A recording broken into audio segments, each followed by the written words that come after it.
What is up, ladies, and I suppose, gentlemen, if I have to, I'd much rather just address the ladies because, you know, they're ladies and they're attractive and stuff, and you guys are men, and I'm sorry, I don't swing that way, like that way, but anyways, we are getting a little bit off track here. So, in between this episode and the last, we had a little bit of an excess of food, so we don't really have to worry about food for a very long time. So this gives us a little bit of a leniency towards what we can do. So what we're going to be doing, instead of trying to gather food and hunting and all that stuff, is we are going to hunt down some ice cubes. I know, that sounds ridiculous, but those ice cubes, I swear, can get away from you, especially if you wait until summertime. So that's what we're going to try and do, and yeah.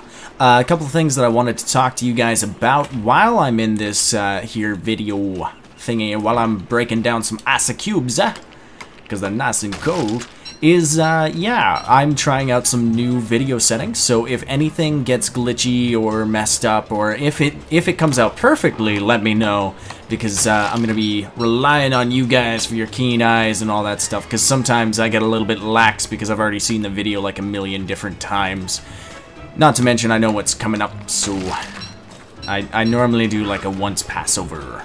And I really do appreciate the help you guys have been giving me with the error reports. It makes a lot of, it helps me identify that there are problems when there might not be. Anyways, enough of that boring stuff. We're playing Don't Starve, Reign of Giants. Yeah, so summer is a-coming.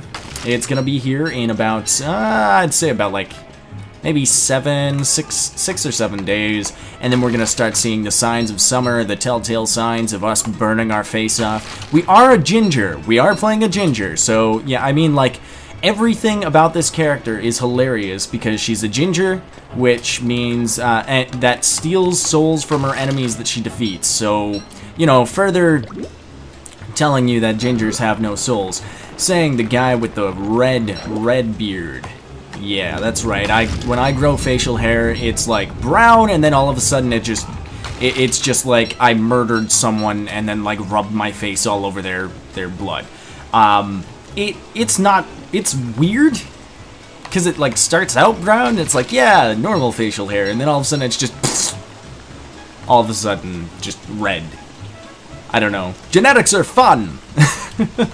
Anyways, so we do have ourselves a ginger, and like most gingers, we probably want to hide ourselves from the sun, keep cool, you know, don't want any of that skin cancer, that nasty skin cancer, because we have a very low amount of melatonin. Ooh, look at that, I'm teaching you science. Yeah, that's right, I know science-ish. Yeah, so we're gonna get ourselves a lot of ice cubes because ice cubes are amazing at keeping yourself cold because they themselves are cold. We're gonna need quite a lot of them for a bunch of different items and structures and things like that because we might want a couple more ice flingomatics during the summertime. You never know, never know. There's a bunch of other things that we might want to get prepared for the summertime. One of them, a couple of them we kind of have to just wait around for. Like, one of them is bird traps.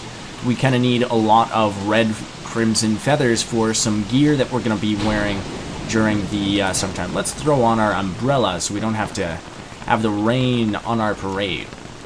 By the way, the battle helmet actually provides you with a little bit of protection from the elements, which is pretty freaking awesome, considering it's already like a better version of the pig helmet, the football helmet. It just provides a little bit extra, just that little bit extra, so that when you're wearing like an umbrella or a parasol, it will protect you completely from the rain. So it's pretty freaking awesome.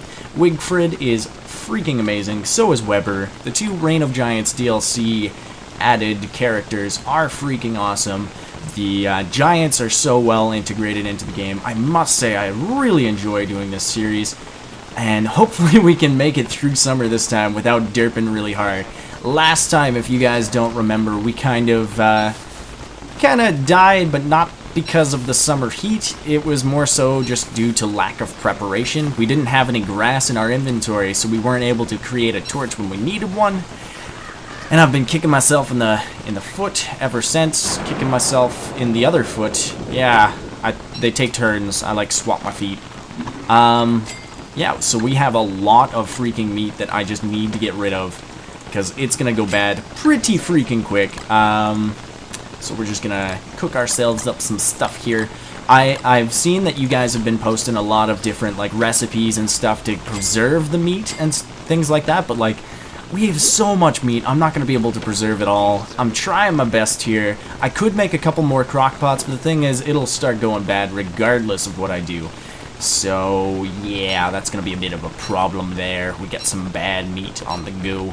Look at this. This farm is amazing, by the way. I might expand it or create, like, another one just in case this one burns down. Because you never know. Sometimes you're off screen and then you come back and everything's burned down. And it's just how it goes. Because you just can't get to the ice fling-o-matic in time.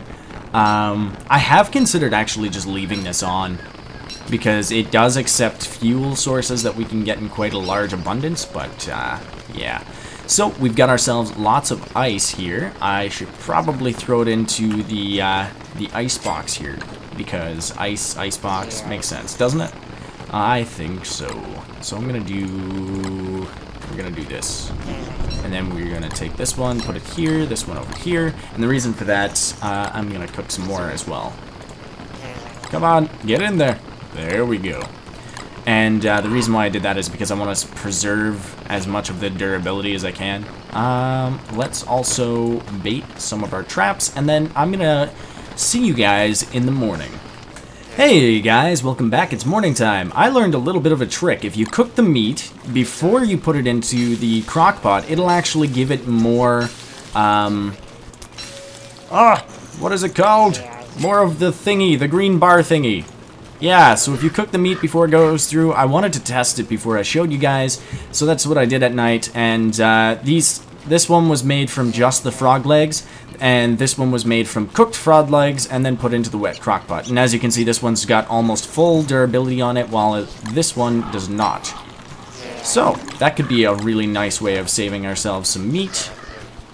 Let's throw this back in there. Yeah, that's really cool. Looks like we're only getting ravens a lot of the time in our traps, which kind of sucks, because it's completely random value. Like, it doesn't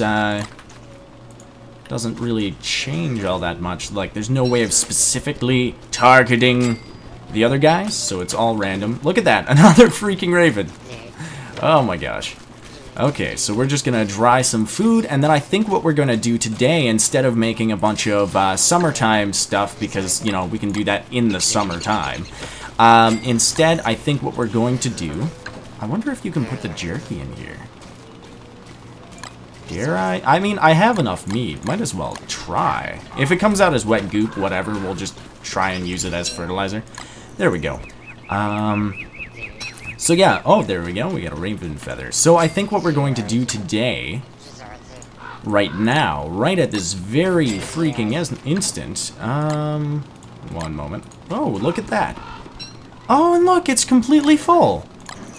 Okay, well, we found another way of preserving things. Putting it on the drying rack completely brings it up, and then you can put the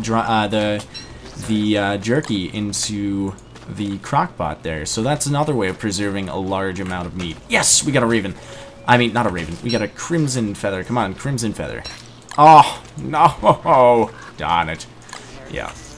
Okay, so what we're going to be doing today requires some... There we go. Some silk, and we are going to build ourselves a top hat. Now, don't wear it, Wigfrid. We need that brand new. Okay, and then what we're going to try and make is a prestihatitator. So we're gonna need some rabbits. Oh, I just thought we can't do that yet. That was the sound of me slapping my face, because I am a classy gentleman and I facepalm. Yeah, we can't do that today. I just realized because we're gonna need live rabbits, and all of the rabbits are gone because it's springtime. Springtime. Ugh, hiccups. Why you do this? Why you do this? Hiccups. I don't know. It's so crazy. Okay, so I think instead what we might do today, because I have done so much bloody exploring, I kind of want to start doing a little bit of base building, so I think I'm going to kind of break down this landscape here and completely remove everything that's in this area, but at the same time, we've got a couple places that are pretty good for bases. So we're going to do a little bit of base scouting, because I want to find a place that's easily defensible and blocked off by some walls. Like, this would be a pretty good area here, because, like, you've got water all over you, all around you, right? So then the hounds can't come from water, and you just have to block off one area, and then it's easily expandable outwards. This one's pretty good, but at the same time, I think it's more than one screen. So, like, hounds can come from off the screen in the water and stuff like that, so I think this might not be a good area. This could be a pretty neat and interesting area as well. I'm not really looking for exactly what I just said, like an area that has that, but like I want a pretty cool area that I can just kind of lock off and not have anything spawn from multiple directions. I want something that's a little bit more defensible. So this might be a good area, this might be a good area, in which case we'll just move our spider farm like over here or something. But yeah, so we're going to do a little bit of base hunting. Hey guys, welcome back. After a little bit of exploration, I've finally decided, and I also did a little bit of searching online for a little bit of base design tips, tutorials, whatever you want to call them. There's not very many, holy cow. A lot of them, though, seem to be repeating the exact same bit of advice, at least for a base setup, like a startup, a base startup area. They do agree that you need to make sure that you're on the corner or the edge of as many biomes as you possibly can be. I was really lucky because, like, I planted my base right near these rabbits, and it just so happened that I was next to a bunch of different biomes, especially near some beefalo, so long as they're walkable in distance. So it's pretty good. Well, look at this. We got some beefalo here. Speak of the devil. Speak of the devil. Yeah, so it's, I actually got really lucky with the way that I placed my base in the very beginning. So, like, that is something that I haven't really mentioned before. When you're playing this game, you want to make sure that you are able to get as close to as many resources as possible, and of course you want your base to be as close to those resources as possible as well. But when you're building, like, an endgame base, it doesn't really matter all that much. Like, I'm not talking endgame, but like a more of a semi-permanent, well, a more permanent base. You start to, like, want something a little bit different. I don't need these saplings. Why do I still have them? That's weird. Oh god, it's gonna get dark. Okay, throw poop on fire. Fire poop, yes! Okay, so, that is really annoying. I had to get rid of it. Okay, so when you're base building, you kind of want to make sure that you want to make sure that your beginning base is as close to as many resources as possible. The only thing that my base wasn't really close to was something that was pretty fixable, which is near some pigs. Now, my pigs are, like, my pig king at least, is really freaking far away from everything on the map anyways. Because, like, this is my map, and here's the pig king, and here's me, and here's, like, everything else. So he's really cut off anyway, so, like, a lot of people also suggest building near a pig king in the very beginning, but, like, that wasn't really a feasible option for me, because the cool thing about having a pig king is that you can get graveyard stuff and bring it to him and get lots of freaking gold, which is awesome and all that stuff, but he's not really near all that. So I just thought I'd mention that for a tip. You want to make sure that you're near a lot of rabbit holes, because rabbits are freaking delicious. I mean, they're cute too, but, like, delicious. Like, oh, the meat just falls right off the bone. It's, oh, it's scrumptious. Oh, it's like the cuteness just flows right through you, and it just, like, tickles your stomach. Oh, it's amazing. Anyways, so yeah, I think what we're going to do now is, I think I might just, like, keep my base where it is for now. There's nothing wrong with having multiple bases across the map, especially with a map, like, as cut off and retarded as this one, where you have, like, a bunch of different islands for all of the different biomes and stuff. And, like, there's nothing wrong with just keeping it where it is, keeping it real. But, like, yeah, I might have, like, a couple camps that I might set up. I don't know. Maybe we'll do that in autumn. For now, let's prepare for some summertime fun time. Oh, right. I'll wait until day.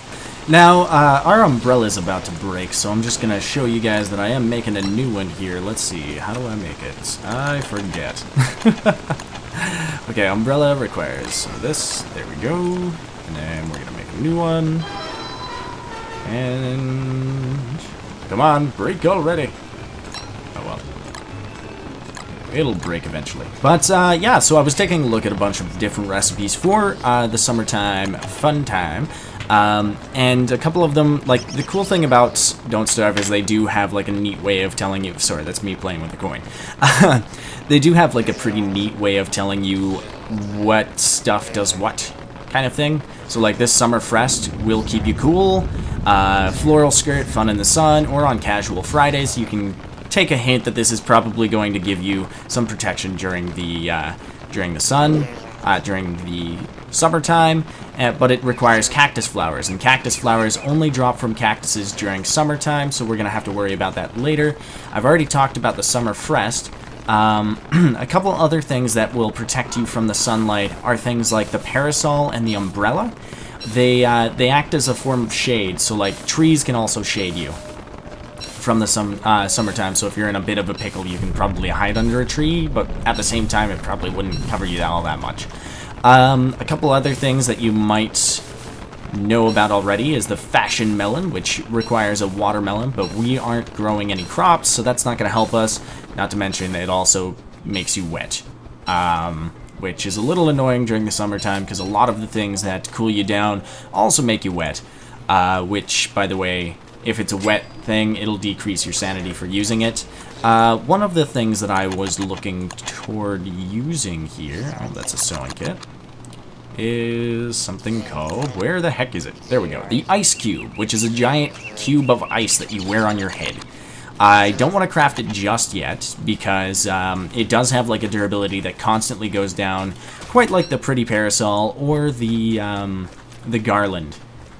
So constantly having that on you, well, not even wearing it, it will go down. So it's like an ice cube. It'll start melting, which makes a little bit of sense, I suppose. Here we go. Take that down. Do we have any more frog legs? No, we don't. So we'll put this on there instead. There we go. Yep, so that's one thing that we're going to be doing, but a lot of the things that we need to prepare for the summertime seems to be quite reliant on the summer, so instead I think what we're going to try and do is get ourselves a lot of rocks and start to build ourselves a little bit of a bunker. And look at that. Holy cow, that is a large abundance of rocks. So I'm going to head down there and I will meet you guys there. Hey guys, it's nighttime, but I decided to plan ahead for once, which is really weird of me. So I built myself a couple campfires. I built one that's permanent and I built a normal campfire. Now, we don't need that much ice, so I'm not going to get any more. It's kind of taken up our icebox inventory. You only need about, I'd say about maybe 60 ice, depending on how many gears you have and how many ice flingomatics you need. So make sure that you plan ahead before you get stuck in the summertime without any ice, because that can be quite painful indeed. And people will be meaning it literally when they say that you're quite hot. Yep. And it will make a tss sound without you actually making the tss sound. That probably sounds annoying on the recording. Alright, so we're just going to mine up a bunch of rocks here until daytime, and then we're going to mine some more rocks, which will be awesome. Yeah, so in case you didn't know, ice melts, so during the summertime, that ice is going to be gone. That doesn't sound nice. It sounds like something's breathing. Oh, those things. Right. So yeah, make sure that you can get the ice while you can, because otherwise it will go away. Another good thing to get during the summertime is a lot of niter. Niter is usually, like without the DLC pack, the Reign of Giants pack, is usually pretty freaking useless, in that it's used to craft explosives, and that's about it. We have a hard decision. Let's throw down a shovel. There we go. Perfect.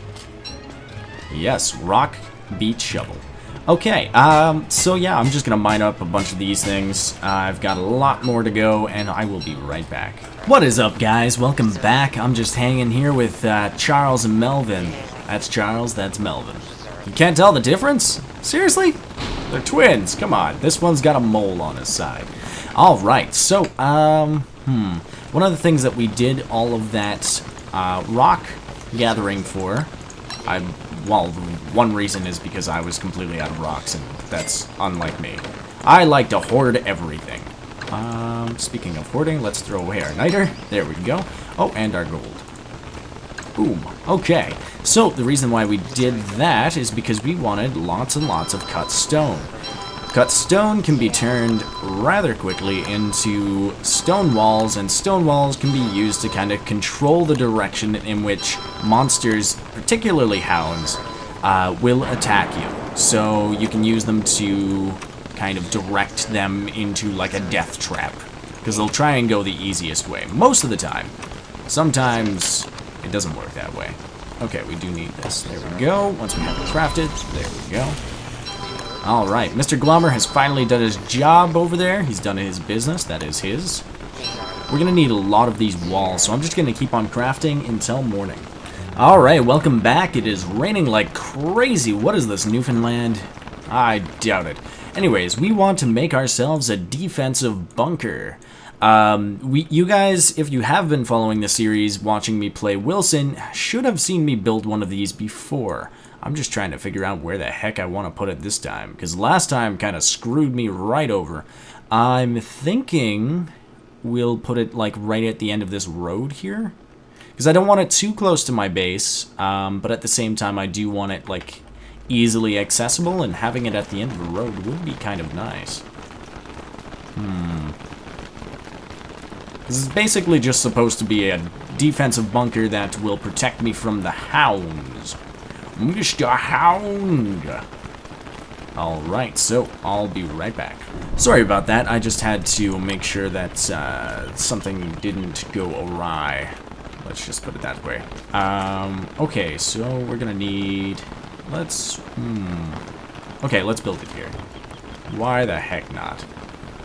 Alright, and we're gonna want like a one area wide place. I am not the best at base building in this game. Like, this is probably the farthest I've gotten into it. Not really, but I don't know. I've been told that I'm pretty bad at it, so don't take my advice unless you're just as bad as I am, which is probably very unlikely. Okay, then we throw this down here, and then we can start building outwards, I think. Maybe? There we go. Alright, so I'm gonna speed through this. I built it lopsided! I'm terrible. And I also messed up a little bit there. Oh well, what can you do? Well, you could probably take a little bit more care and not build it lopsided. I'll probably knock out some of these walls later on, but for now this should do. So the next part of this thing is to get some wood. So we're gonna need lots of wood. So I'm gonna go farming some trees, and I'll catch up with you when I have enough. Oh, thanks. Well, that didn't last very long. Okay, so this guy is an treant. He's basically pissed off at me for chopping down trees. If you plant trees next to him, it'll eventually calm him down. Can I beat the shit out of you now? Oh, I can only attack him. Darn. Okay, well, that is a treant. Basically, there's a random chance of them coming out, like growing out when you chop down a tree. And then you can plant down tree saplings around them. There's a % chance that they will get happy when you do that. Yeah, they get a happiness. There we go. Nope, that's still not it. There we go. Trying to get my map back to the way it was. So we built ourselves a fort. You can't see it on the map for some bloody reason. I think it's like right here. But yeah, that was a treant. So I'm going to do a little bit more wood chopping because I only got 9 wood. 9 wood might do it, but I'll be right back. Welcome back, ladies and gentlemen. We've finally got our last crimson feather that we require to make ourselves the coveted summer frass. So let's see if we can actually make it. Where the heck is it? I think it's at the bottom-ish. Raincoat, dapper vest. No. Summer Frest. Keep cool. Yeah, we're gonna need a rope for this. Make ourselves a rope and throw... Okay, why not? Alright, look at this. Summer Frest. Oh yeah, look at that. Oh yeah, don't we look like we could go camping or tobogganing or something? Don't we look like somebody's mother? Or someone's poor child who has to put on some ridiculously nerdy kind of like... Oh crap, we're almost out of hunger. I just realized that. Whoops. Why did that only heal me for 100? That's weird. Interesting. Oh, I think she requires more food. That could be why. Oh, look at that. All of that cleared up. Okay, so the other thing that we needed to do before I get myself off track again is we were gathering all of that wood to make ourselves a lot of tooth traps. So I'm just going to craft a ton of rope here. We're going to need lots and lots of it. Summer is just around the corner, so we'll be able to make a bunch of stuff the next day. So, next time. But for now, we are going to make ourselves a crap load of tooth traps, if I could find my teeth. Not my teeth, but the hound's tooth that I had, that I took from the hounds. Is it in here? Combat? There it is. Tooth trap. Boom, baby! Yeah. So I think I'm going to make sure that I have enough to craft everything. Yep, okay. And then I'm going to head back over to the base. What is up, ladies and gentlemen? Yeah, so we're going to plant these down. Boom. Baby. So we're just going to make ourselves a bunch of these. You want to place them in this narrow corridor because the hounds will come. I'm not sure if they can fit down a one-size corridor. I haven't really tested this, but I have seen people do it like back when I first started playing Don't Starve. This is something that a lot of people were doing, so I assume that it must be right. Come on, plant it. Yeah, there we go. So, you want to fill this corridor up with a bunch of bloody tooth traps. Tooth trap for you, tooth trap for me, tooth trap for everybody. Except a tooth trap doesn't sound like something that's really all that nice to have, to be honest. It's kind of nasty. There we go. Oh, yeah. It's kind of like, you know how people accidentally hurt themselves with mouse trap all the time? Can you imagine, like, having a bunch of tooth traps? Ooh, that'd be nasty. Oh, man. Not to mention, like, resetting them. Oh, man. That would really suck. Anyways, tooth traps are pretty freaking awesome in this game. They're kind of like a one-time use thing. Like, they've got 10 uses to them, but they're a one-time trigger thing. So once they get something comes and steps on this, it's going to trigger the trap, and then the is that correct? Yeah. Wait, is it? No. I'm gonna make like everybody in this, everybody puke. It's just my goal. I think it's like this. There we go. That's the correct orientation of my map. Okay, the tooth trap basically hits whatever walks over it, and then you have to go and reset it every single time. So it's kind of a one-time use thing in a battle. It would count on it as like a one-time use thing, but other than that, it has like 10 uses. We're gonna need some more chests. I kind of want to do something with the mandrake, but mainly... Oh man, our monster meat is going really bad. Okay, let's pick up our jerky here. Boop, boop, boop. So we are getting to the wrapping up point of the video, so thanks again everybody for watching. Yeah, again, let me know what you think of the new recording settings, because I'm using a completely different codec, and man, it is massive. So I hope it fixes a lot of the problems, because it's gonna cost me in some time and some hard drive space. So if it doesn't fix the problems, then I'm just gonna have to revert back to the one that I was using and try and solve whatever issues I was having. So once again, thank you guys so much for watching. Hope you enjoyed this episode half as much as I did. Wait, a third as much as I did, because I am smiling like crazy here. And I hope to see you guys in the next one. Until then, bye!